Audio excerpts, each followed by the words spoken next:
Таңкы саат 5-тен жаңы өтүп калган кез. Торгой Юнусал электе минтип, Гайбылдабай кез иш үстүндө.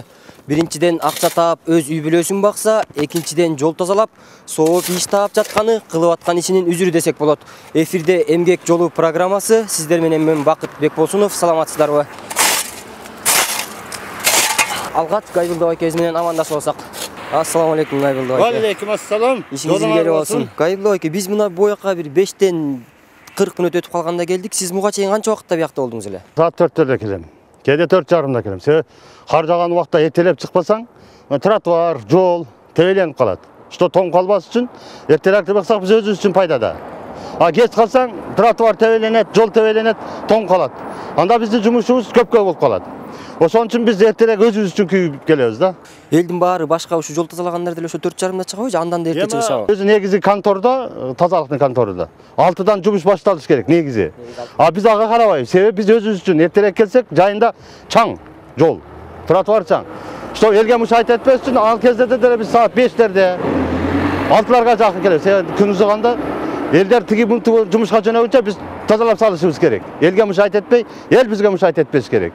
Адам баласы жамбагы үчүн эмнелерге гана барбайт. Дегеле кыргыз элинин басып өткөн жолу ары татаал, ары көп кырдуу, далай-далай ашуу белдерди, эчең катаал жолдорду басып күн кечирип келет. Уюткулуу элибиз азыркы 21-кылымдын суусун ичип, кыңк этпестен, анча-мынча сөздөргө солк этпестен соорус толуп баш көтөрүп келаткан кез. Сөз башынан түшө турган болсок, кыштын кыраан чилдесинде сөөгү суукка тоңбой, анча-мынча акыл аздардын сөзүнө кулак түрбөй, таң эрте эмгектенүүнүн жолуна чыккан адамдарыбызга алкыш десек жарашчудай. Өтөдөн бери байкасам байке күндүн суугу бул, бирок биз аябай üşүп атабыз, кичине мындай тердегенсип, мындай ишиңизден кайнет алгансыз турасыз. Ушунча келгенден кийин бизде бир кол тийгизип, кичине эме кылып кетели. Мейли, пожалуйста, мына. Көргүлө, жумуш кандай, оорбу, жеңилби? А биз үйрөнүп алганбыз да. Биз да үйрөнүп алганбыз. Ушундай эле өргөт тийгизип коймойбу, жакындарын бай. Ооба, эмне кылабыз анан? Башка каяка эме кылабыз? Эритти.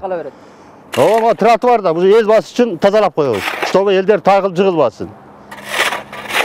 Тротуарда эле биягында калат, калганы бүт неметилет, э? Ооба. Булар тазаланат, тиягына таштаса, кар да эрийт эртең. Ама дарактарга пайда да эрисе. Таң эрте дебей түн жарымынан ооп калган кез десек жарашчудай. Муну айткан себебим түштө турган жалкоо байларга таңкы саат 4:30 түн теле коюу түнгө окшош. Ал эми жогорудагы Гайбылдабай келерибиздей үчүн кадимки көнүмүш адат эмес, иш күндүн башталышы. Дегеле жол тазалоочулар үчүн аба райынын мерездиги азыркыдай кыштын күнүндө оорго турат экен. Ал гана эмес, жумушчулардын көп бөлүгү дал ушундай жүк ташуучу унаалардын бортуна түшүп, мерчемделген аянттарга жеткирилерин көрүүгө болот.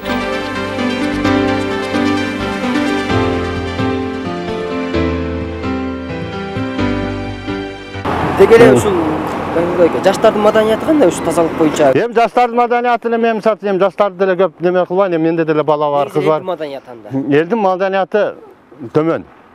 Себеби маданият деген дагы эле бизде жеткен, бирок биз аны кылбайбыз.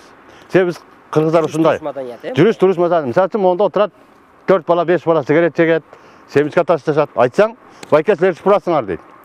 Мейли, сыпырабыз, бирок ошол маданият керек. Мен айтам, тигинде уруна бар кызым, же балам. Таштап койсоң жаман көрүшөт. Максатыбыз бир болсо да баарыбыздын барар жерибиз ичер суубуз күнүмдүк эмес. Келечектин гүлдөп бүткөн мөмөсүнө айланаарына шегибиз жок. Кайталангыс жашообузду көз ирме менен өткөрбөй, колубуз менен, алган эмес жан дүйнө рухубуз менен көмөктөшсөк, көктөн издегенибиз жерден табылаары талашсыз. Айтып жаткан сөзүмдүн төркүнүн текеберлерден башкасы түшүндү го деп тилек кылабыз. Убакыттын өтүшү менен биз күткөн, биз эңсеген күн келип калаар деп жатсак да, турсак да бир ойлоп калабыз. Чоочундардын көзүнө жат көрүнгөн көчө тазалагандар чоңдорубузду качан чочулатаар экен.